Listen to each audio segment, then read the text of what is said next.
I'm with Bryan Tomich, is that correct? Correct, yes. And you are Patty's husband. Mm-hmm.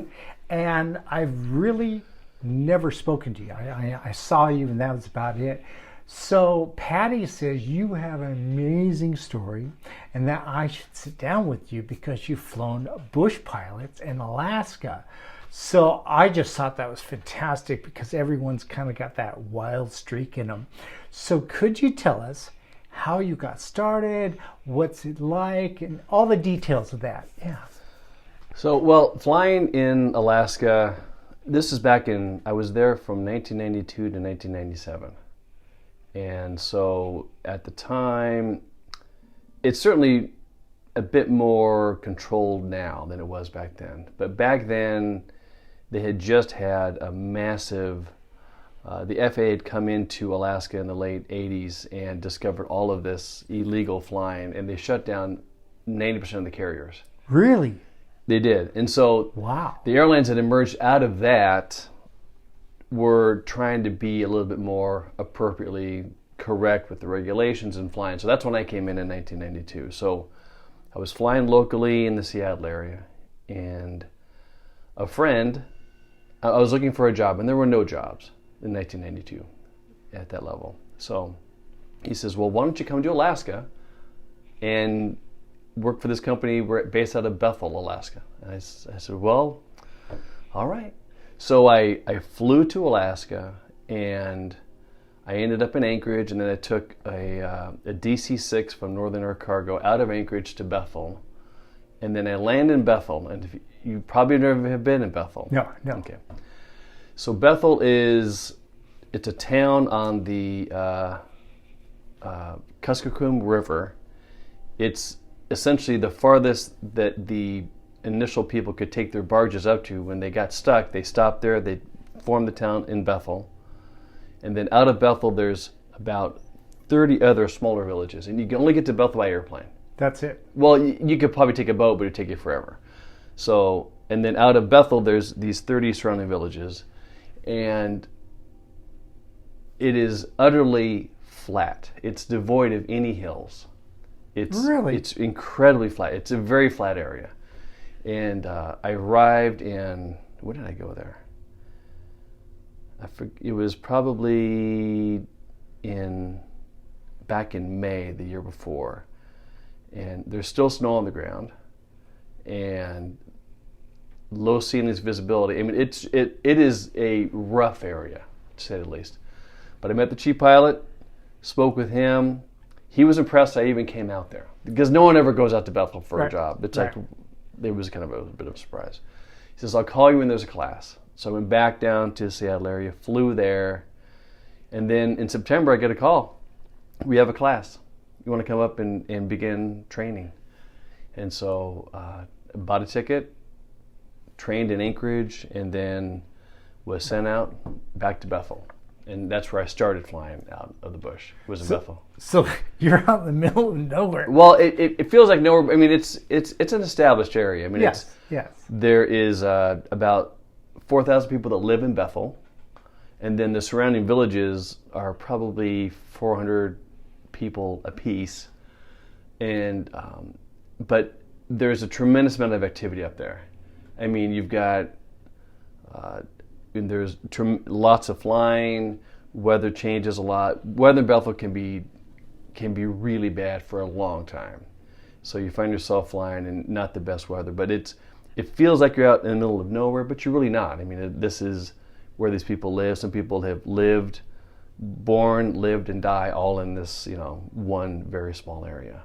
And it's mostly native. So you have the natives are out there, and then all of the support services for the natives are out there to support the natives, essentially. So that's the kind of groups you have out there. You have natives, and you have people that are working in the hospital, in the police, airlines is a big one, to support the natives as they live out there. So before, yeah, let's say in the 100, 200 years ago, what did they live on? Did they live on? Oh, they were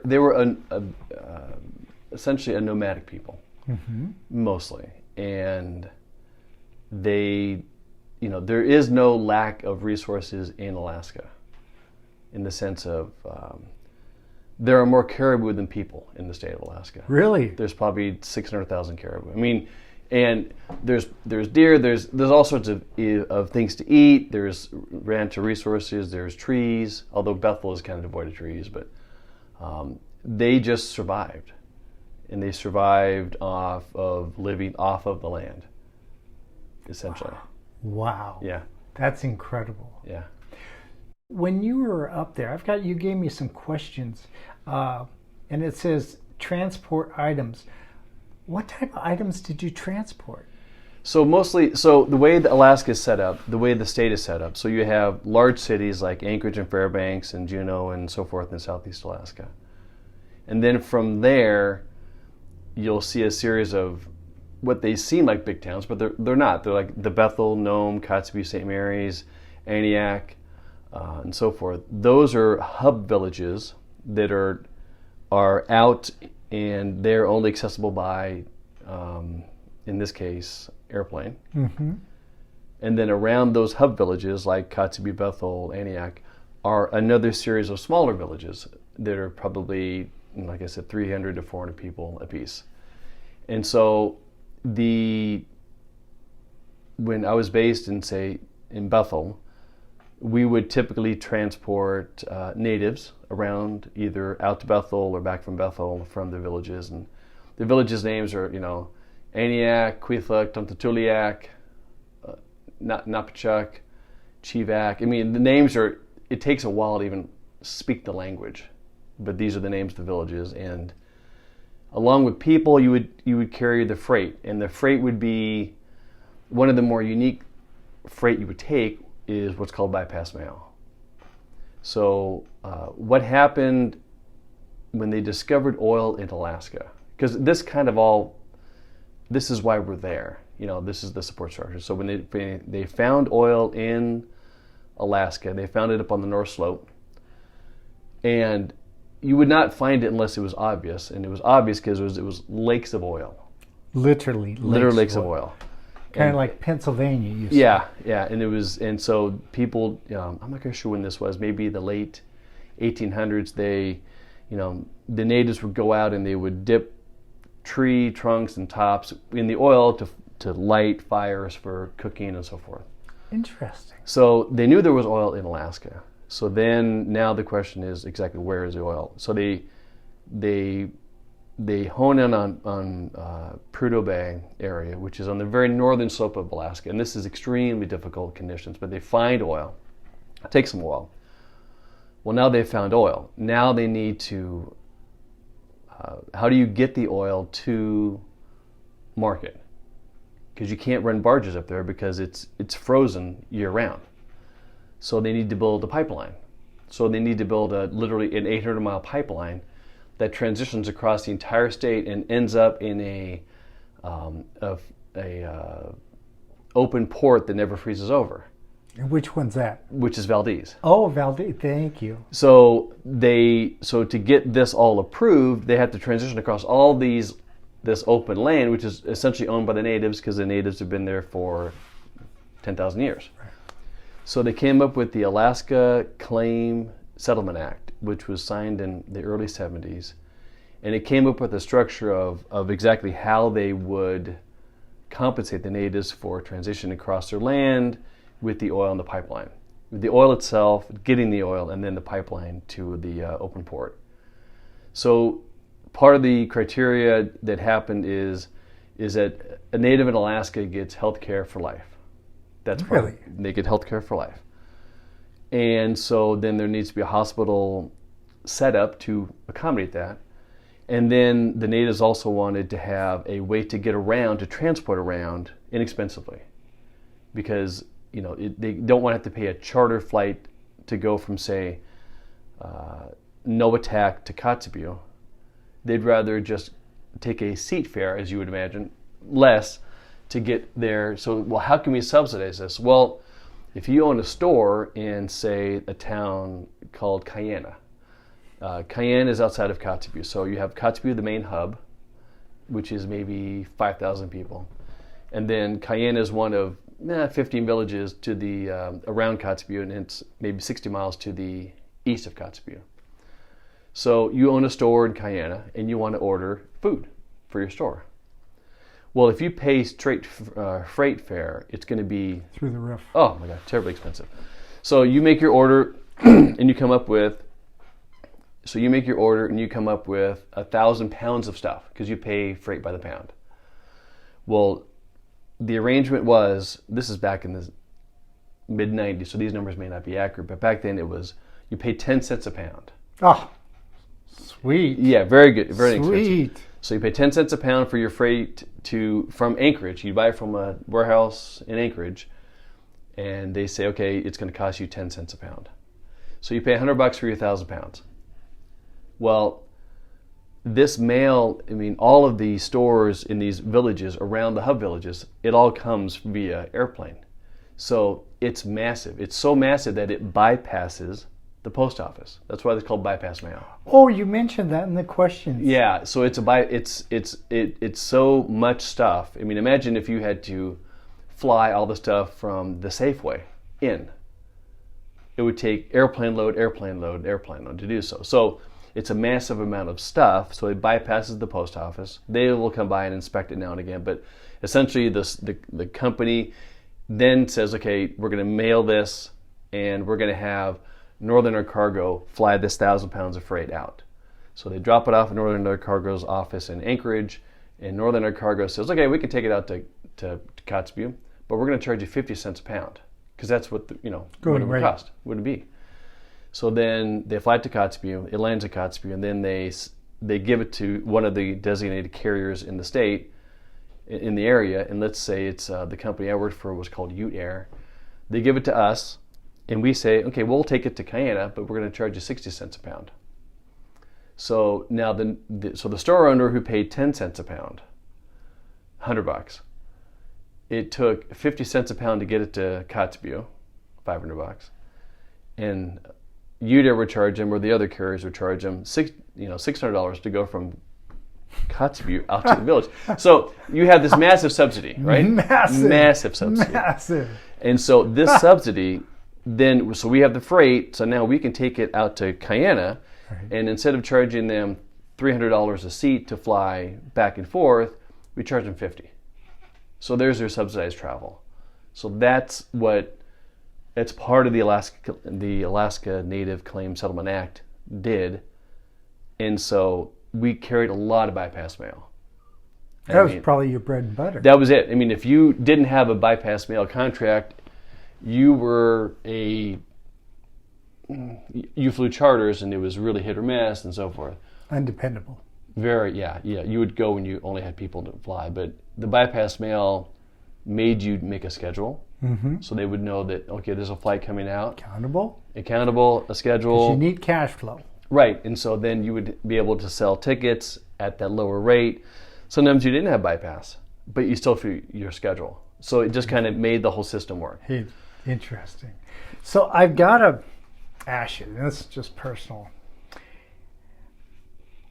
When you're doing this, mm-hmm. and Alaska's wild, even though it sounds disciplined and stuff, have you ever had nights when you're done flying that you sit there in your bed going, I cannot believe this happened? Do you have any stories about that? People or dogs or transportation? Well, yeah, you transport everything. Imagine everything being transported by airplane. One time, you could go on all day, but please do. One time I had to carry a dog sled team down to a village called Buckland. With dogs? With dogs.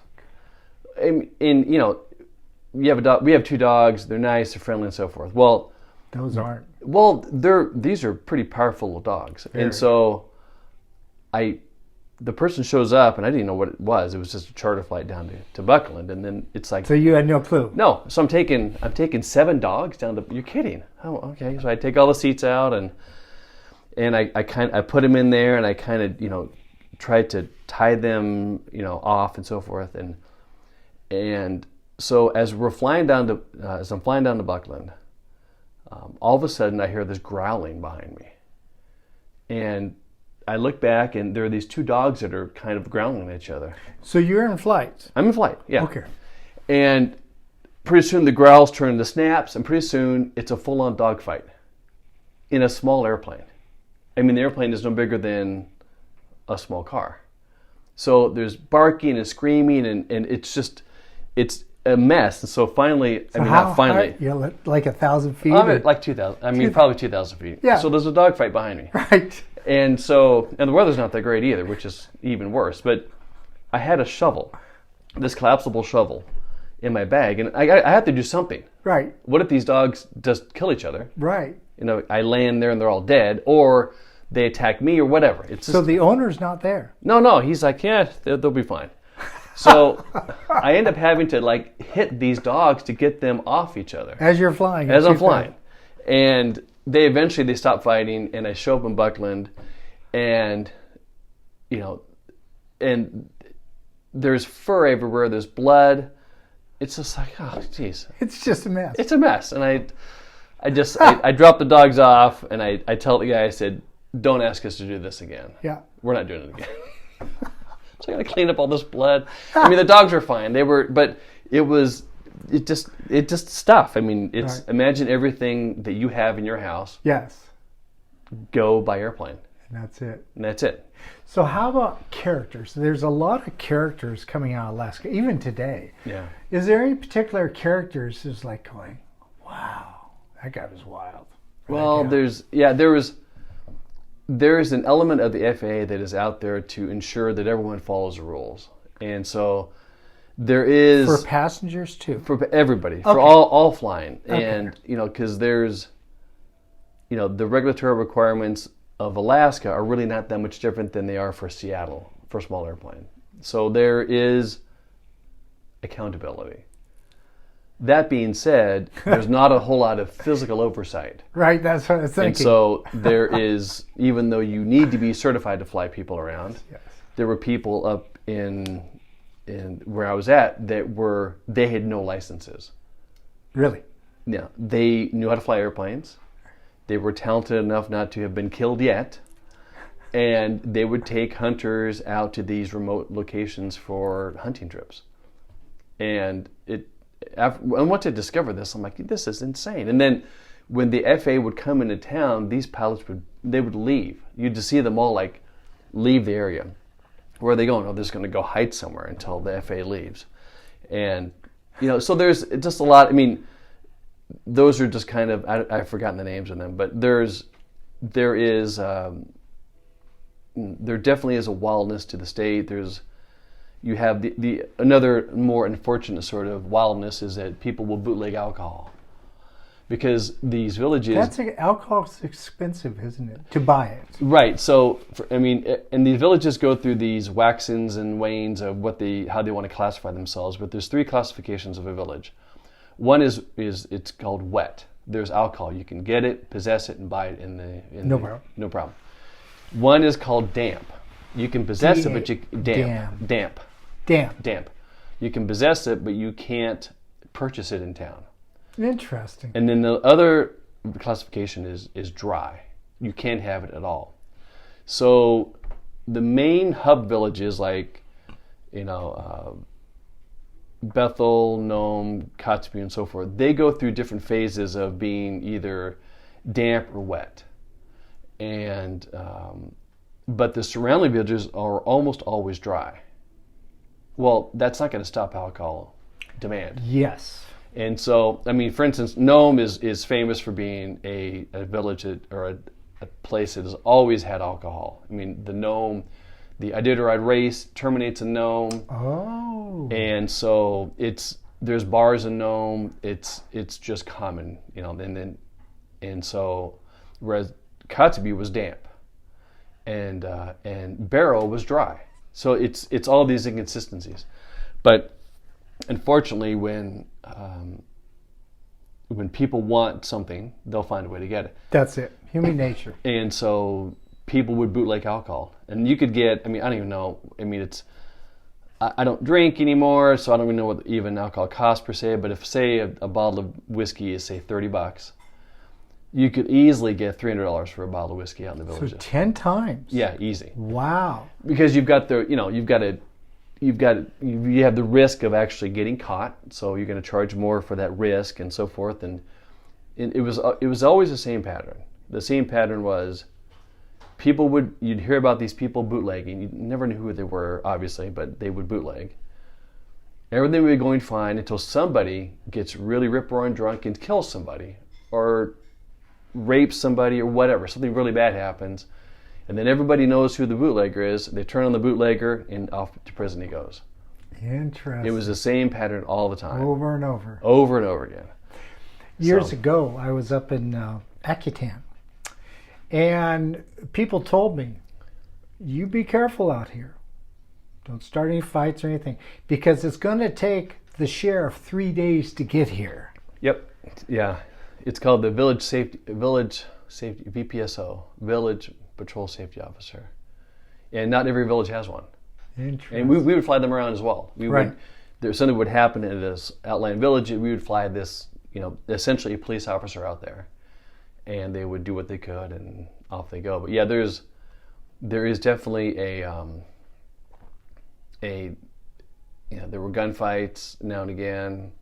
I ended up going, so when I was based in Bethel, one of our station managers told me, you need to go fill in St. Mary's, because the pilot up there is gone. I said, oh, sure. So I get to St. Mary's, it's only maybe 50 miles away. And I get there, and I need a place to stay. I brought my sleeping bag, and just, kind of like a hobo. I'm here to fly, and I need a place to stay. Well, you can go and stay in Joe's house, the guy that left. I was okay, fine, great. He actually had a place on the Yukon. So it really neat little cabin right there on the Yukon River, and so I'm staying in his place, and I do a couple of days worth of flights, and I asked, I think on the third day, I asked, so what happened? And his name isn't Joe, but anyway, so what happened to Joe? Oh, he got into a kind of a dispute with somebody. I said, oh, wow. What happened? Get more details. Well, he got into some dispute. There was drinking involved, and they pulled out their guns, and they started shooting at each other. And they missed, but they were in Joe's house. I said, you're kidding. So there was a gunfight in Joe's house, the same house I'm staying at. I go, well, where's the other guy that shot at Joe? We don't know. We can't find him. I go, well, geez, why am I here? Yeah, so here I am. What happens if he thinks I'm Joe? What if he thinks I'm Joe? I'm dead meat, It was just ridiculous. It was like, you gotta be kidding me. So I called the station manager. I said, you need to get me either out of here or a new place. Anyway, it all got resolved pretty quickly. Joe came back in town, and they resolved their differences. Right. They were sober, they were fine. It was all fine. Good. But it was just, I remember that night sleeping in Joe's place. And you're like going, I can't sleep. I can't sleep. I'm on the Yukon. The guy could just come down the river and pull in here and start shooting whoever happens to be in his house and float away. But it was, that's some of the unique things that can happen up there. But there's all sorts of. The stories can kind of go on and on and on. That's incredible. So you've got it listed here: real dangers of flying Alaska. Talk to me about that. Well, the weather, Alaska is, it's a huge area. If you divide Alaska in half, it's the biggest state in the Union. Really? Yeah, it is. So if you divide it in half, Texas, which is the second largest state in the Union, it now becomes the third largest state. So if you divide Alaska in half, it's still bigger than Texas. Wow. It's massive. So there's certain areas that have certain type of weather environments. Bethel, as an area, is typically really poor weather. Lousy, low visibility, icy, and so forth. Out in the Aleutian Islands, it can just be violently windy. Yes. Violently windy. Yes. You work your way up into, and then as you get up into, say, Kotzebue area, weather in Kotzebue, which is it's just north of the Arctic Circle. It's in the northern part of the state. The weather is it's mostly good weather. Like 90% of the time, it's really nice. Not bad at all. The other 10%, it's terrifically terrible. You can't even drive a car. Right. Terrible. So the weather is your biggest factor in the state flying in Alaska. But as you fly airplanes, you're constantly, if you're flying a single engine airplane, a single engine airplane has one engine. If that engine quits, you are going to now land. And there's not a landing strip. No, there's not a landing strip. But, and so your concern as a pilot is, mechanical failure. Because I won't make a mistake because I'm smart and I'll fly in the right weather. Well, and the reality is, it's not the case. Pilot error is what leads to most accidents. It's not an engine failure that will lead to an accident. So when you're flying around and these airplanes are so they should be well maintained. There are areas that airlines might skimp on, but when it comes to maintenance of an airplane that is in those environments, they typically really take good care of the airplanes. And let me interject something as a consumer. I flew up a friend of mine years ago. He said he was at Fairbanks. He says, "Come on up and spend a few days with me." I go, "That's great." It was like $250 round trip air. Flight was amazing through a major carrier. But we were sitting there, and I'm pretty good at judging the weather because I'm outside a lot. And one day we had sunny where we've got our T-shirts on, it's too hot to have a jacket, one day. And then 15 minutes later, it's hailing the size of, small golf balls, and we have to go hide the car so the windshield doesn't break. Right. And then it's snowing. So the weather changed, like 10 or 12 times in an 8-hour period. And I thought to myself, how in the world can you predict anything? Well, yeah, and Alaska actually has every day at 5 o'clock, they have a dedicated aviation weather, half an hour weather briefing. Wonderful. It's really quite interesting. I mean, because the state is so big and everyone is so dependent upon air travel. I mean, I think there's more airplanes per capita in Alaska than in any other state in the Union. Because really? It is the mode of transportation. Interesting. And so they'll have an entire half an hour of weather, but you definitely, there were times we would leave out of Kotzebue to another village, or Nome, or Bethel, and you couldn't get back. I spent 3 nights out of the villages. I ended up having to, because you couldn't get out. You couldn't get out. Literally. And so now you're in the village, and now this is a little different now, because in Kotzebue you've got running water and so forth. These villages don't. Interesting. They have honey buckets. Right. And I don't know if they've gotten running water. Frozen. Yeah. If they've gotten running water in all these other villages, but that's kind of a big thing, is to have, because up in Alaska you have, hepatitis is always there. It flares up and it flares down. Oh. There's hepatitis. In fact, when I first got up to the Kotzebue station, I remember flying this one native out of this one village south of Kotzebue. He was sick. I flew him up, and a week later, I flew him back in a casket. He died of hepatitis. That quick? Yes. Wow. And so hepatitis, there's A, B, and C. I'm not quite sure which one it is, but there's a version of hepatitis that is endemic to the area, and it just flares up and flares down. And of course, a lot of it has to do with sanitation, and when you don't have running water, that becomes a problem.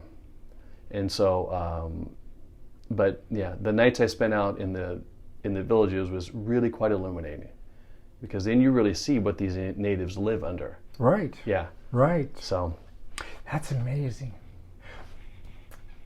So share, if someone, we're going to wrap this up, and if someone wants to become a pilot and fly in Alaska, would you suggest it? Would you not suggest it? What would you do? If you were to do that again, what would you encourage them to do? Well, there's always going to be a need for flying up there because of the fact that... So there will be jobs. Oh, it's endless, actually. There's the demand for pilots nationwide is getting, if you do any reading, it's getting very difficult to find pilots for these major airlines. That's what your wife said. Yeah. So, and now imagine okay, you're going to go live up in Dead Horse or in Barrow, and the sun doesn't shine for 60 days during the winter, and it's 50 below, sometimes as cold as that. Who is going to go up to that? Who wants to live that? No one wants to live in that. Hawaii, yes. Yeah. So there's always going to be a demand for pilots in the state of Alaska. So you'll never be unable to get a job in Alaska. But if you do want to become a pilot in Alaska, one thing you have to keep in mind is that there is no flight worth dying for. Yes. And that sounds kind of a bit overly dramatic. But, no, but that is true. But I had 2 coworkers killed when I was up there. Other than hepatitis. Yeah, they were flying. And so there's I don't really keep track of Alaska anymore, but I would imagine it has more crashes per flight hour than any other place. I have no idea. I'm just assuming. Probably so. Because so when you fly up there, you have to really understand that nothing is, if the weather's bad, you just turn around and go back. And that doesn't mean if it's a little bit, you can't be flying scared. You will find yourself in poor weather. But if you have the required visibility and so forth, then you can continue. Right. But you need to know where the limit is. And that's hard when you're young, right? When you're young, there is no limit. Yeah. I can do anything. Yeah. Right? And you get very good at flying airplanes up there. It's all hand flying. There's no automation. Nothing. Well, very rarely do you have automation. So you're hand flying these airplanes 8 hours a day into runways. Well, they've improved them in, say, the Bethel area. The runways were quite teeny, and they were just basically four-wheeler snow machine trails kind of widened out enough so you didn't hit a tree when you landed. But that helps. Yeah, nowadays they're much wider because airplane crashes are expensive.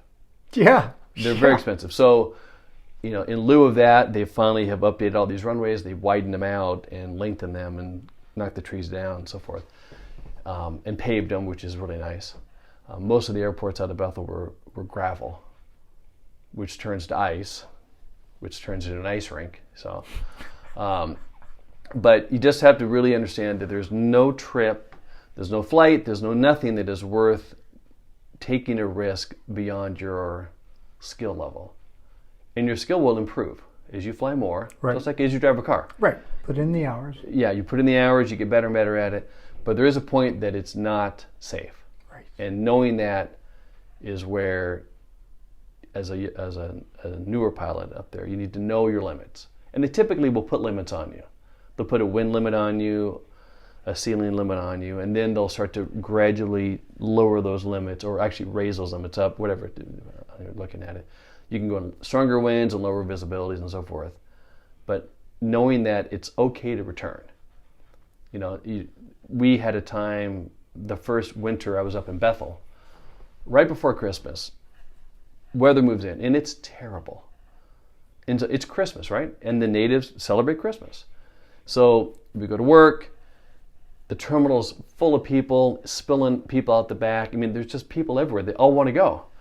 And we just can't go. But you feel that pressure, right? To go. They're right there in front of you. Right. And so we ended up not flying for 4 days. Oh, no. So everybody missed Christmas. And then finally the weather improves. I think it was on the 27th. And then everybody goes. And that's fine. That's just the way it is.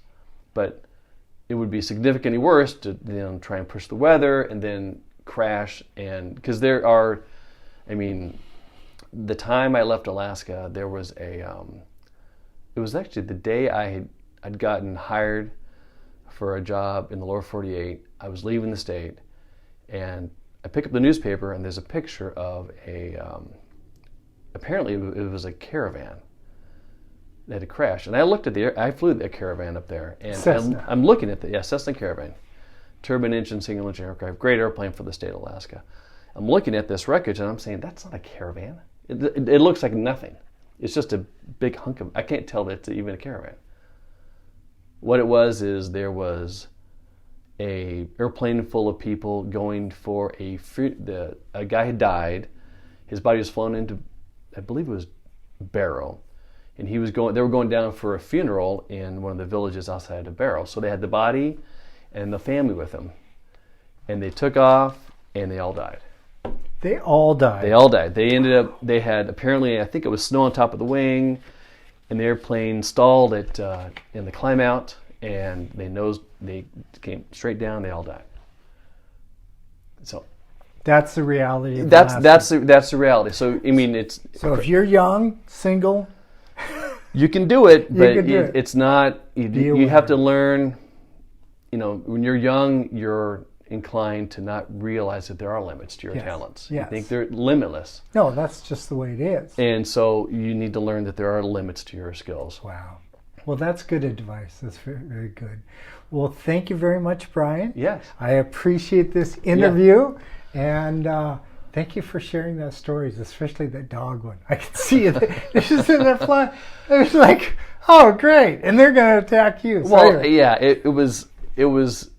I've flown that whales. I've flown whales. I've flown entire cut of moose and so forth. But the dogfight was the worst. That's great. Because it took an hour to clean the airplane up. I can't go back and put people in an airplane full of dog fur and blood. Trust me. Look at me. I'm a good pilot. Yeah. So, anyways, thank you very much for your time. You're welcome.